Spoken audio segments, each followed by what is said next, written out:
Hello, everybody. This is Miss Hackler reading Chapter 6 of Restart with permission by Gordon Corman and Recorded Books.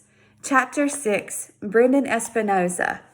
A prophet is not without honor, but in his own country and among his own kin and in his own house. That's a quote from the Bible, King James Version. It turns out this applies to YouTubers as well. Here I am, ready to shoot the greatest video in the history of humanity, and I can't get anybody to help me. Come on, you guys, I plead with my fellow vidiots, members of the Hiwassee Middle School's Video Club. You can't all have dentist appointments. It's against the laws of probability. All right, you got me, admits Hugo Verbig, raising his hands in surrender. I don't have a dentist appointment. The reason I won't help you is because you're completely out of your mind. What do you care? I shoot back. That's my problem, not yours. I'm not asking you to do the hard part. I just need someone to be my wingman. So, Shauna, you'll help me, right? Not in a million years, is her reply, and you're going to get yourself in trouble. I'll put your name on YouTube as a co-producer, I wheedle. Oh, good, she draws. It'll help the cops spell my name right when we get arrested. I'm out, Brendan, and you'd be out too if you had any sense. So it's a no. No from Hugo, no from Shoshana, no from Barton, no from the whole video club. Mauricia even suggests that I should see mental health professional. I slump against my locker, watching them walk away, deserting me. Where's the loyalty? Where's the club spirit? Where's the fire of creativity? The betrayal stings, but mostly, I hate to miss out on this idea. It could be the next thing that goes viral, but it can't go viral if it never gets made. I look around the crowded hall, kids loading up backpacks for dismissal. Do I know anybody? Actually, I know just about everybody, but none of them will meet my eyes. I'm not the most popular guy at school. I'm not sure why. I'm on the honor roll, president of the video club, champion of the academic decathlon 2 years running. Come to think of it, those are probably some of the reasons why kids aren't lining up to ask me what I'm doing after school today. Nobody even acknowledges my existence. Then, out of the passing parade, someone notices me hunker down beside my locker. Oh man, it's Chase. That's all I need to put the finishing touch on this perfect afternoon. Bad enough I can't shoot my video. I don't need to hang by my waistband of my underwear off a peg in the girls' changing room. He pauses, frowning at me, as if trying to come up with where he remembers me from. It must be weird to walk around your own school knowing nobody when you should know everybody. A familiar face, even mine, must really stand out. The cafeteria I supply. We almost had lunch together. I'm Brendan. His face relaxes into a sheepish smile of recognition. His arm sling is gone, and even his cuts and scrapes are fading. Chase, he introduces himself. I have to laugh. Everybody knows you. How can I forget the face that starred in so many of my nightmares? With Joel Weber gone, I might be the next on the list of preferred targets. I should have told him my name was Harold. Too late now. On the other hand, the word is Chase is off the football team thanks to his head injury, and he certainly seems different than he was last year. Maybe that's because once you've cut a guy's chicken for him, he really can't be that scary again. So I try the impossible. Hey, Chase, are you busy this afternoon? He shrugs. What have you got in mind? I push my luck. I'm shooting this video to put up on YouTube. I need a wingman. Can you help me out? Part of me is screaming, abort, abort. It's one thing to coexist in a world with people like Chase Ambrose. It's quite another to recruit the guy for something nobody else will touch. He never actually says yes, he just goes with me. I explain on the way, and when I tell him how this video is going to go, he doesn't even tell me I'm nuts. He just laughs and asks me if I'm kidding.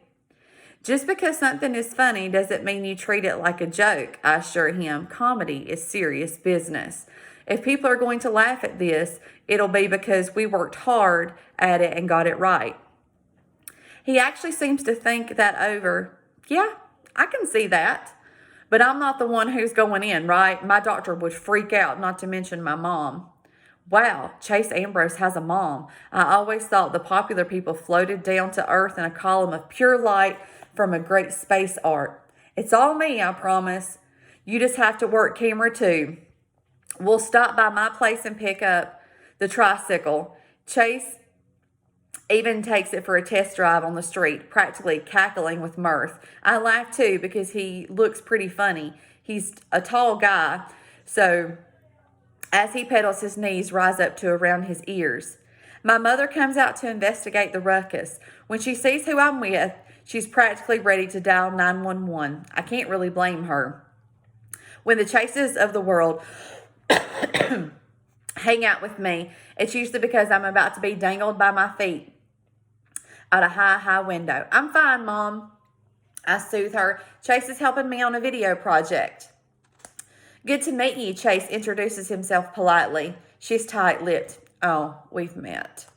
I get Chase out of there before Mom says something I'll regret. We head downtown, taking turns alternately riding, pulling, and carrying the trike. Our destination is the Shiny Bumper Car Wash on Bell Street. I hand him the school flip cam, and he goes off to distract the attendants.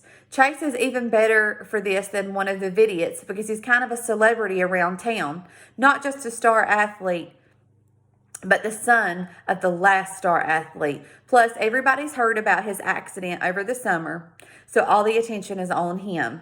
That leaves me free to sneak around the back and put the headband with the other camera mounted on it, a waterproof GoPro I brought from home. Sneaking ahead of the next car, I place the tricycle on the conveyor, bracing my wheels against the tire block that moves vehicles through the washing tunnel. I sit down on the trike, reach up to the camera, and hit record. My heart is pounding. I'm tense with anticipation. This is it, the moment of truth. The conveyor pushes me and the first blast of water hits. It's all I can do to keep from screaming. It's ice cold. Considering the research and planning I did to get ready for this stunt, it never occurred to me that they'd use cold water in a car wash. I take hot showers. Why wouldn't cars? The frigid blast has my heart beating so fast it's practically popping out of the top of my head. I try to tell myself to get used to it, but it's impossible. I'm hyperventilating to the point where I can't get any air in. Just when I'm about to pass out and topple off the trike, the water stops. Gasping for breath, I glance over to the observation area. Sure enough, there's Chase filming. I experience a surge of relief. The only thing worse than going through this would be going through it for nothing. My reprieve is short-lived. The soap is next, pelting down on me like wet snow. They only know 2 temperatures here, cold and colder. The gigantic spinning brushes come at me on robotic arms. I'm vaguely aware that my glasses are gone. That's not important though. I reach up and confirm that the GoPro's still strapped to my head. Out of the corner of my eye, which stings now from the suds, I see that Chase is following along. He's hysterical with laughter, but the camera's steady in his hands, and that's the main thing. The rinse cycle is next. More hyperventilating, followed by a blast of wind that threatens to hurl me off the tricycle. Actually, it's great. It's the dryer, and it's hot. Even better, it means I'm coming to the end. There should be light at the end of the tunnel, but I can't make out much. I lost my glasses with the brushes when the brushes did their thing. When the door lifts, I pedal out of there, nearly running over Chase. He never stops filming, not even when the manager turns off the machinery and comes to chew us out. Very stupid, Ambrose, he yells. Is this your idea of a joke? You could have gotten him killed, you know. This isn't the first time you've put people in danger in this town. I'm surprised you don't have a few cherry bombs left over. I'm calling the cops. This isn't Chase's fault, I managed to croak. It's mine. I have very little strength left, but I have to speak up. The whole thing was my idea. It's my video project, and I talked Chase into helping me. Brendan? The manager squints at me. I guess I'm not that easy to recognize, soaking wet and half dead, and my skin all slimy. I think I got the wax treatment in there somewhere. Is that you? Why would you do such a crazy thing? I'm the president of the video club at Hiwassee Middle School, I supply. Adults always cut you more slack if they think something is a project for school. That does the trick, especially when I promised to put an ad for the shiny bumper in the club's yearbook page. Sure, I got yelled at, but at least no one is talking about calling the cops anymore. The manager even sends one of his employees into the mechanism to get my glasses, which are undamaged except for a small crack on the right lens. We head back to my place. I'm riding the trike mostly because I'm too weak to stand. Chase carries the precious cargo, the 2 cameras with the footage on them. Sorry, Chase, I mumble contrite. I didn't mean to get you into trouble. He cocks an eyebrow. Looks more like you got me out of trouble. All I did was tell the truth. The whole thing was my idea. That guy was ready to have me arrested, he insists. Well, I tell him that's mostly because your reputation. Oops. That was your old reputation, for the stuff you probably didn't even remember doing. In my depleted state, I'm not thinking straight. I'm digging my grave with my mouth. He shakes his head. My reputation wasn't what made the difference. That was all yours. You must be somebody pretty special around here to get that kind of reaction from a guy who runs a car wash. I'm blown away. My record as a nerd and a goody two-shoes never seemed like much to me before. For sure, it didn't compare to Chase's. Athlete, big boy, man on campus. But that was my reputation, not his, that got us out of the jam back there. At my house, we managed to sneak upstairs without Mom getting a look at her baby boy in such a state of disrepair. I'd never be able to convince her that Chase didn't do it to me. A bully palooza where I was half drowned in a river and had my glasses smashed by a ball-peen hammer. I can barely bring myself to take the time to change out of my wet clothes. That's how anxious I am to see the footage we shot. I keep expecting Chase to lose interest and take off, but he hangs around, and it starts to sink in that he's just as into it as I am. We watched the video from the GoPro first. It's pretty insane. A blizzard of flying foam and torrents of water and a lot of whimpering I wasn't aware of at the time. I might have been able to yell for help, but I couldn't form actual words. I was also thrashing around more than I remember. It's a miracle I stayed on the trike. The best part is when the brushes come. It's as if I'm being attacked by 2 whirling monsters from where the wild things are. Next, we played Chase's footage from the viewing area next to the washing tunnel. There I am, clinging to the tricycle like it's the only thing keeping me from floating away into outer space. When the freezing cold water hits, my entire body writhes, belly dancer style, only at triple speed. And when the powerful dryer's on, you can actually see my skin pushed up against the bone structure of my skull. It's pure gold.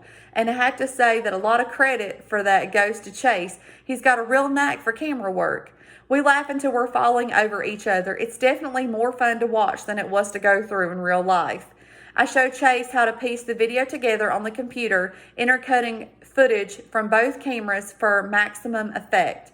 For example, when you see the GoPro image flying all over the place and then jump to me, jerking and flailing, struggling to keep my perch on the trike, it's even more hilarious because it explains why the picture inside the car wash is so wild and chaotic.